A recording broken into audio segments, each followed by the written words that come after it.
young girl in church got pregnant. The pastor did not ask her to lead the church, put her out, nothing like that. He said, listen, during the pregnancy, why don't you just sit under the word? And her peers became upset with the pastor. And said that he should allow her to continue to operate in ministry, be upfront, and do what she do. I mean, she repented, and who are we to judge her? So our question is, do you agree with the pastor or do you agree with her peers?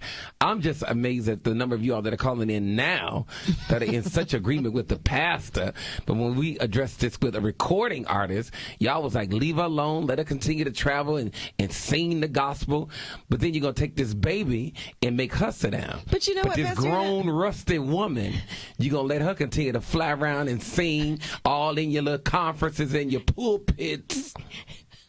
I ain't scared of y'all. But you know what? I also want to say something in respect to the pastor and the leadership as well. If you are a part of a ministry and you do not respect the leadership, you should not be a part of the ministry. I agree.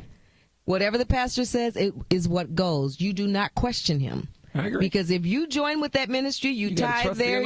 That's right. You have to trust what he says. If he says that, there should be no more discussion, especially on a spiritual leadership and correction situation. Does not mean that they don't love you.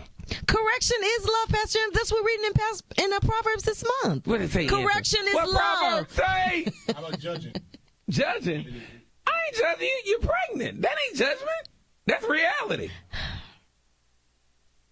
And also, you know what it's really saying too with this generation, you can't say anything to people anymore. I wish you would say something about Nobody can say anything if anybody does anything wrong. It's like, okay, you're judging me. No, I'm not judging you. I'm just lining you up with the word of God. That's not a judgment. Right. God is the righteous judge. He already judged but it. This is my thing. Don't put it on the kids. You're not going to put it on the adults. That's very true, Pastor Anna. 312-591-3878. What's good for the goose is good for the gander. I could never get that slang. What is a gander?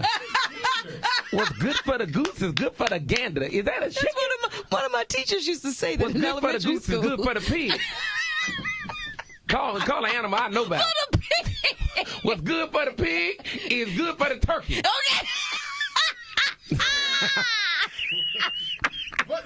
What's good for the pastor is good for the member. What's good for the kids is good for you grown, rusty, grown adult women that know better, that already got 99 kids.